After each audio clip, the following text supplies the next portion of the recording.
Assalamualaikum warahmatullahi wabarakatuh.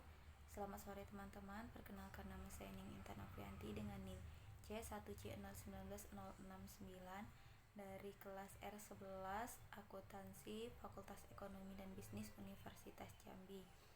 Nah, pada kesempatan kali ini aku bakal jelasin mengenai akad salam untuk memenuhi tugas mata kuliah akuntansi syariah. Langsung saja kita baca pengertian salam yang menurut bahasa berasal dari kata as-salam, yaitu pendahuluan karena pemesan barang menyerahkan uangnya di muka.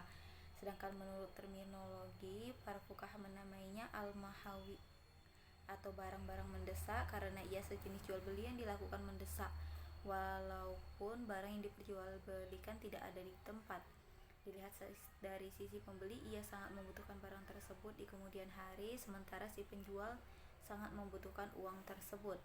Definisi akad salam yaitu akad jual beli barang pesanan atau muslam fih dengan pengiriman di kemudian hari oleh penjual atau muslam ilaihi dan pelunasannya dilakukan oleh pembeli atau al-muslam pada saat akad disepakati sesuai dengan syarat-syarat tertentu.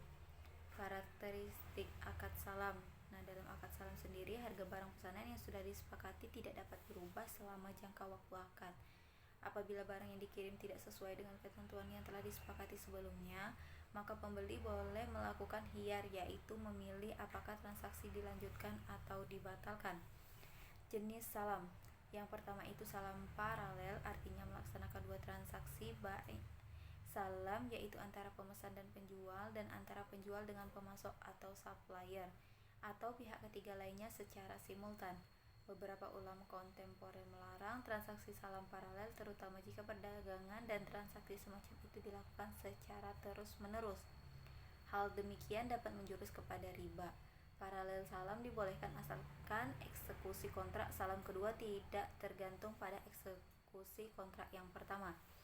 Kemudian ada skema salam, yaitu di mana produsen atau penjual menyalurkan kepada pembeli, kemudian terjadilah negosiasi pesanan dengan kriteria antara pembeli dan penjual, kemudian pemesan barang pembeli dan dibayar tunai, kemudian lanjut mengirimkan pesanan kepada pembeli, kirim dokumen dan bayar. Skema salam paralel yaitu penjual pertukaran antara barang dan uang antara penjual dan pembeli, kemudian pertukaran barang dan uang antara pembeli dan penjual kembali. Dasar syariah akad salam yang pertama ada di dalam Al-Quran surah Al-Baqarah ayat 282 yang berbunyi, "Hai orang-orang yang beriman, apabila kamu bermuamalah tidak secara tunai untuk waktu yang ditentukan, hendaknya kamu menuliskannya dengan benar." Dan yang kedua yaitu, "Hai orang yang beriman, penuhilah akad-akad itu." Hadis, barang siapa yang melakukan salam, hendaknya ia melakukan dengan takaran yang jelas dan timbangan yang jelas pula untuk jangka waktu yang diketahui. Hadis riwayat Bukhari Muslim. 3 hal yang di dalamnya terdapat keberkahan: jual beli secara tangguh, muqaradah atau mudarabah, dan mencampur gandum dengan tepung untuk keperluan rumah, bukan untuk dijual. Hadis riwayat Ibnu Majah. Rukun salam ada 3. Yang pertama yaitu pelaku atau pembeli dan penjual, objek akad itu sendiri atau barang yang akan diserahkan, dan modal salam yang berbentuk harga dan ijab qabul. Nah, ketentuan syariahnya sendiri yaitu yang pertama pelaku, ada penjual dan pembeli, cakap hukum atau berakal dan dapat membedakan. Yang kedua objek akad yang terdiri dari modal salam, yaitu modal harus diketahui jenis dan jumlahnya, berbentuk uang tunai dan diserahkan ketika akad berlangsung, tidak boleh utang atau merupakan pelunasan utang. Barang salam itu sendiri, yang pertama barang tersebut harus dapat dibedakan atau diidentifikasi, yang mempunyai spesifikasi dan karakteristik yang jelas seperti kualitas, jenis, ukuran, dan lain sebagainya. Yang kedua, barang tersebut harus dapat dikuantifikasi atau ditakar dan ditimbang. Yang ketiga, waktu penyerahan barang harus jelas, tidak harus tanggal tertentu, boleh juga dalam kurun waktu tertentu.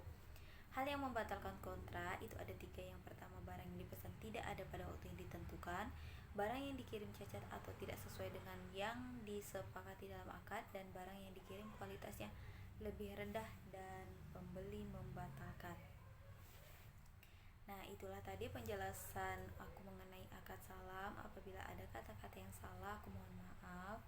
Aku akhiri, wassalamualaikum warahmatullahi wabarakatuh.